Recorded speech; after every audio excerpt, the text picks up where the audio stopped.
Hi மக்களே, வணக்கம், good morning, நமஸ்காரா நமஸ்காரா நமஸ்காரா. இந்த வீடியோவில் என்ன பார்க்க போகிறோம் அப்படின்னா, ஒரு ஆள் ஒரு ஆளுடைய கேம் பிளே, அந்த இப்படி தாண்டா அதை விளையாடுறாங்க அப்படின்ற கேம் பிளே இருக்கு இல்லையா, அதை கண்டுபிடிச்சிட்டாருன்னு நினைக்கிறேன். யாரை பற்றி சொல்கிறேன் அப்படின்னா, முத்துக்குமரன். யாருடைய கேம் பிளேவை கண்டுபிடிச்சிருக்காரு? நம்ம சௌந்தர்யாவோட கேம் பிளேவை கண்டுபிடிச்சிருக்காரு. நேற்று சௌந்தர்யாவோட ஒரு ஆட்டம் எப்படி இருக்குது அப்படின்றத முத்துக்குமரன் ரொம்ப தெளிவாக பேசிகிட்டு இருக்க நம்மளால் கவனிக்க முடியுது. இந்த வீட்டுக்குள்ளே வரும்போதே சௌந்தர்யா ஒவ்வொரு நாள்னா everyday, each and single day, everyday, இந்த ஒவ்வொரு நாளைக்கு பார்த்தீங்கன்னா நான் என்ன பண்ண போகிறேன் அப்படின்றத தெளிவாக பிளான் பண்ணிட்டு இந்த பொண்ணு வந்திருக்காங்க அப்படின்னு இவர் ஒரு விஷயத்தை பதிவு பண்ணுறாரு.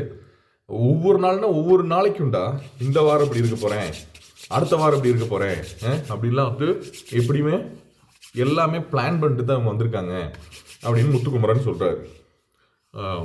ஃபஸ்ட் வீக் இப்படி இருக்கிறதே உள்ளே இருக்க பிளேயர்ஸ்லேயே நான் ரொம்ப ரொம்ப ரொம்ப பயப்படக்கூடிய, எப்படி கம்பேக் மரியாதை கொடுக்குற அது இதெல்லாம் இல்லை, அந்த மாதிரி ரோலிங் சீனிங்ஸ் எல்லாம் இல்லை, உண்மையிலேயே ரொம்ப பயப்படக்கூடிய ஒரே பிளேயர் சௌந்தர்யா தான் அப்படின்ற ஒரு விஷயத்தை பதிவு பண்ணியிருக்காரு.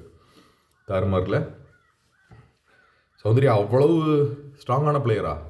எஸ், சௌந்தர்யா அவ்வளோ ஸ்ட்ராங்கான பிளேயர். ஏன்னா அவங்களுக்கு வந்துக்கிட்டு இருக்கக்கூடிய சேஞ்ச் ஓவர், அவங்க விளையாட்டில் வரக்கூடிய மாற்றங்கள், அவங்க பேசக்கூடிய விஷயங்கள், வீக்கெண்டில் அவங்களுக்கு கிடைக்கிற சப்போர்ட்,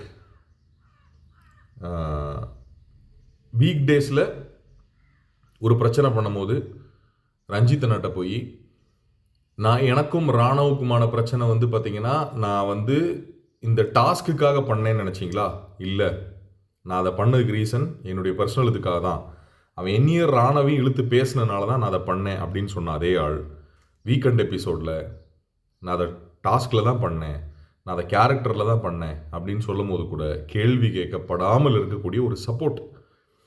ஸோ பொதுவாகவே இந்த சீசன் நான் முன்னாடியே இந்த சீசன் ஸ்டார்ட் ஆன ஒரு 4வது நாள் சொல்லிட்டேன், இந்த சீசன் ஒரு ஆண் ஜெயிக்கிறதுக்கு வாய்ப்புகளே கிடையாது, அதையும் மீறி அவன் ஜெயிக்கணும்னா பயங்கரமான சப்போர்ட் இருக்கணும் அப்படின்னு. ஸோ பொறுத்திருந்து பார்ப்போம் என்ன நடக்குது அப்படின்றத. எனக்கு தெரிஞ்சு சௌந்தர்யாவை கண்டு தான் முத்துக்குமரன் பயப்படுறாரு. அதுக்கான எல்லா காரணங்களில் மெயினான காரணம் வீக்கெண்டில் கிடைக்கக்கூடிய சப்போர்ட், வாரம் இந்த பொண்ணு பண்ணக்கூடிய விஷயம். சௌந்தர்யா பண்ண விஷயத்த வேற ஆள் அங்கே பண்ணியிருந்தாங்கன்னா, அந்த ஆட்டிடியூட் இஷ்யூ வேற ஆளுக்கு இருந்துருச்சு அப்படின்னா இன்னைக்கு கிழிச்சு தொங்க விட்டுருப்பாங்கன்றத முத்துக்குமரன் ரொம்ப தெளிவாக இது பண்ணுறாரு, ஃபைண்ட் அவுட் பண்ணுறாரு. கருத்துக்களை பதிவிடுங்க. இன்னொரு வீடியோவில் சந்திப்போம்.